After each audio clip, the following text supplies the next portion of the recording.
Hi and welcome to Lois and Morgana Davidson Art. It's Lois here and welcome back to my studio. Today I'm again going to be showing you one of my experimental paintings where I try out something new that I haven't painted before. So this is an exploration and not a desire to paint a finished beautiful painting. This is something where I'm exploring, trying to work out how to translate what I see in a photograph onto the page, something that I haven't really painted before. And it's this big stand of beautiful pine trees here.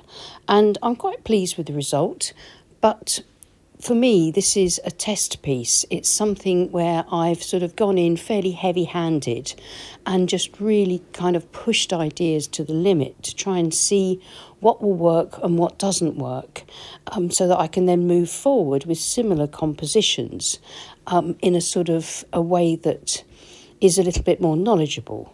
Paintings aren't kind of born out of a vacuum. We don't suddenly think, oh, I'll paint this and then it happens. We have to think, oh, this is a problem actually. I'm not sure how to do that or how to achieve this effect.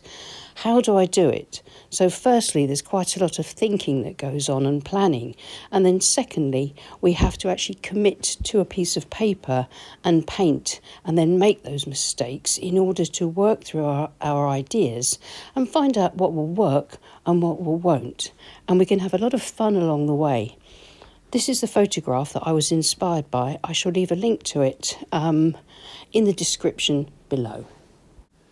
I've sped up the footage a bit because, of course, this sort of experiment can take quite a long time. It's sort of like toing and froing and trying out different ideas and then things not quite working and having to sort of make adjustments to them, etc., etc.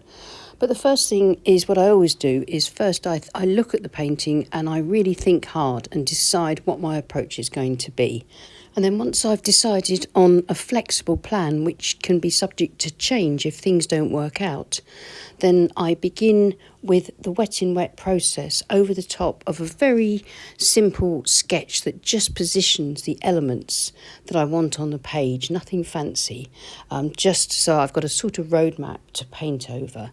And then using a large wash brush, I'm wetting the page all over and then going in and painting the sky first.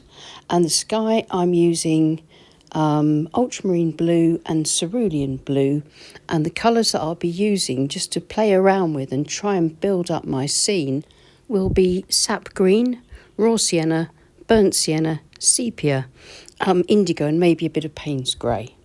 And then I will just work on this wet in wet wash and make sure everything sort of softly diffuses.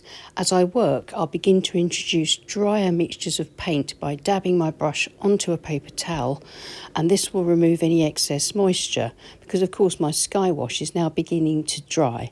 And if I introduce wetter paint onto that wash, then I'll begin to get cauliflower runbacks.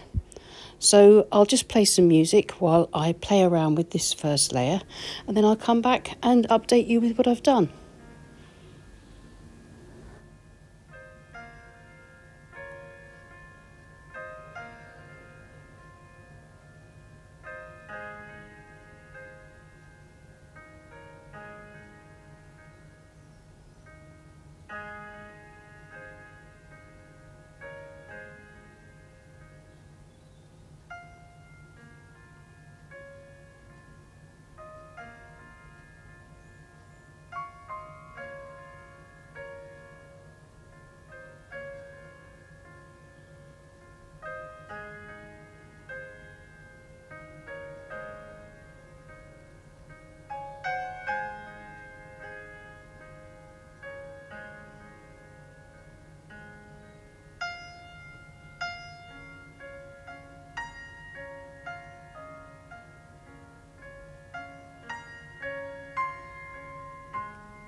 I'm using Milford cold pressed watercolour paper.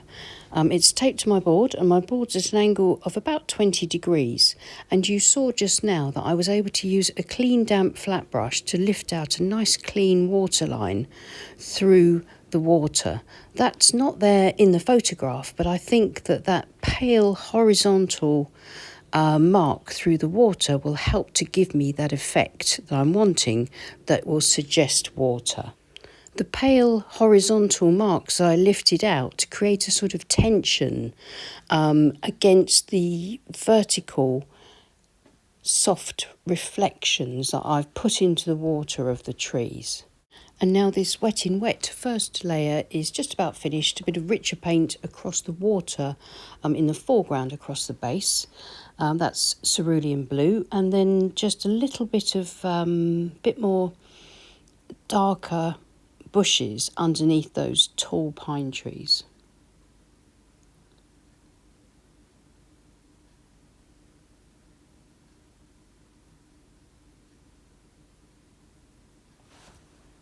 And now it's time to leave it all to dry completely.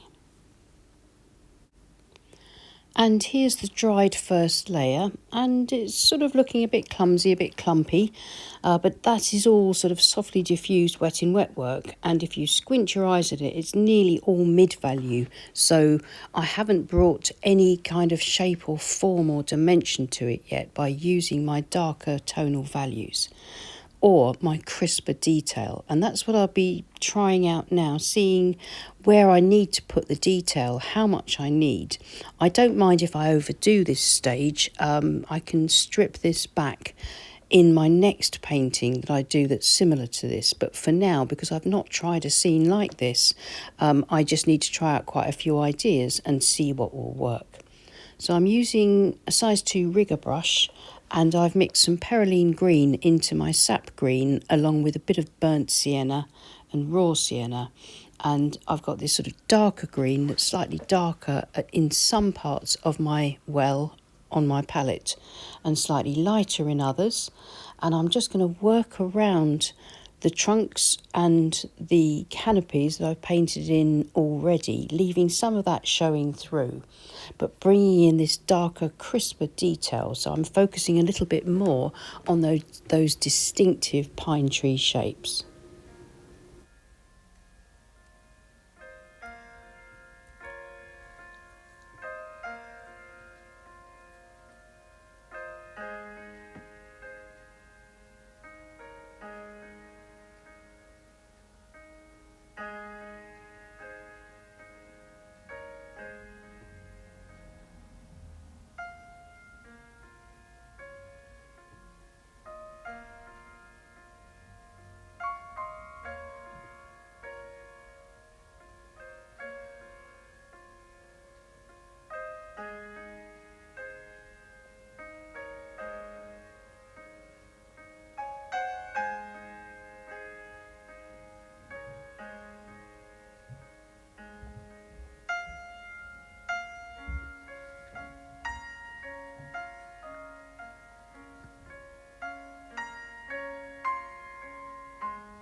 I swap brushes if I think the one I'm using is too small for the job.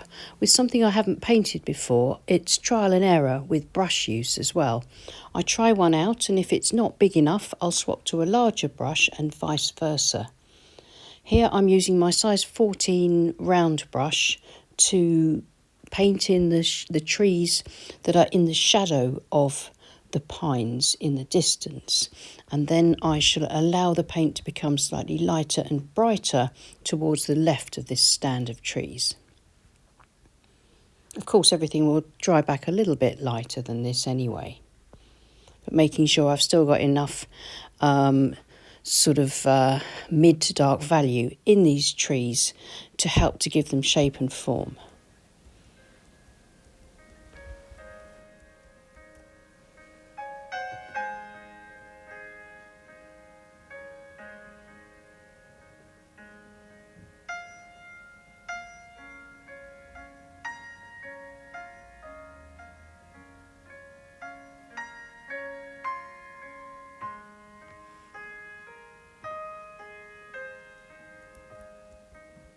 And now a bit of suggested detail on the banks of this little pond. And I'll get some dark values across the edge between the bank and the water, using a mixture of all my colours to create a dark. I can also then put in just a few sort of hints of rocks and stones peeping out of the water. I'm not going to do the large one that's in the photograph, but just a few here and there on the right to sort of balance out the composition. The fan brush is great for some grass textures.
Just a few final marks with the rigger across the trunks of these trees and across some of the canopies and the bushes at the base, mostly sort of horizontal dashes, and this is just loosely suggesting, I hope, the tangle of branches and the directionality that's of the branches that's so distinctive to this type of tree.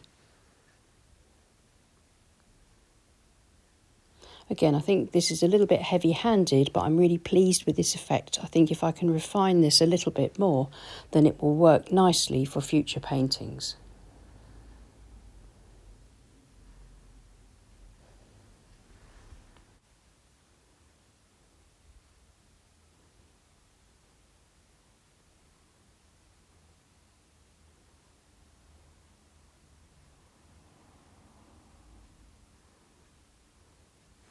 So I think I'm almost there with this experiment, and I'm going to do what I usually do at this point, which is to remove the tape. This allows me to see the painting with nice clean edges and helps me to see if it needs anything else doing to it. I can see it with fresh eyes, so to speak. And I think overall I'm quite pleased with this as an experiment. I'm just going to pop in a few darker darks, perhaps perylene green mixed with my Payne's grey and a bit of sepia, just to really push back the darkest tonal values and shadows.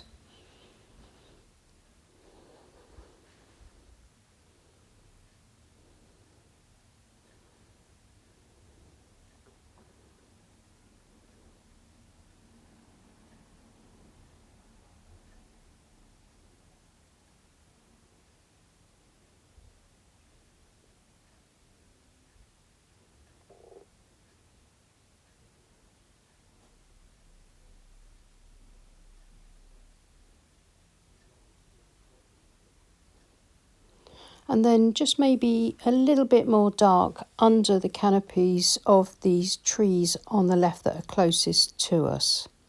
So just going to blend a little bit more up, working between the lighter marks.